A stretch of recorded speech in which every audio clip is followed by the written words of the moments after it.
നമസ്കാരം, എല്ലാവർക്കും നമ്മുടെ ചാനലിലേക്ക് സ്വാഗതം. അപ്പോൾ നമ്മൾ ഇന്നലെ ഒരു സ്റ്റെപ്പ് പഠിച്ചായിരുന്നു. അപ്പോൾ ഇനി നമുക്ക് അടുത്ത സ്റ്റെപ്പ് കാണാം കേട്ടോ. നന്നായിട്ട് പഠിച്ചെടുക്കാൻ ശ്രമിക്കുക. അന്നന്ന് കളിച്ചാൽ മാത്രമേ നമുക്ക് കിട്ടുള്ളൂ. കിടതുക്ക് താം തീ താം കിടതുക്ക് തെയ് തേ കൈമ നോക്കി ചെയ്യുക.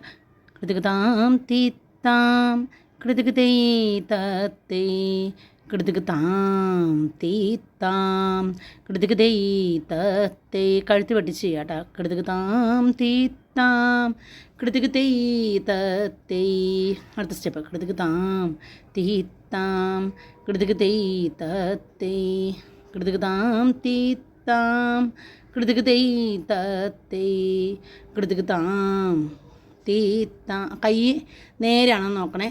കിടതുക്ക് താം തീ താം കിടതുക്ക് തെയ് തേ കിടതുക്ക് താം തീ താം കിടതുക്ക് തെയ് തേ കിടതുക്ക് താം തീ താം കിടതുക്ക് തെയ് തേ കിടതുക്ക് താം തീ താം കിടതുക്ക് തെയ് തേ കിടതുക്ക് താം കൈ ഇരുവശങ്ങളിലേക്ക് നോക്കുക. തെയ് താം കിടതുക്ക് തെയ് തേ കിടതുക്ക് താം തീ താം കിടതുക്ക് തെയ് തേ കിടതുക്ക് താം തീ താം കിടതുക്ക് തെയ് തേ കഴുത്ത് വെട്ടിക്കണേ. കിടതുക്ക് താം തീ താം കിടതുക്ക് തെയ് തേ കൈമ നോക്കി ചെയ്യുക.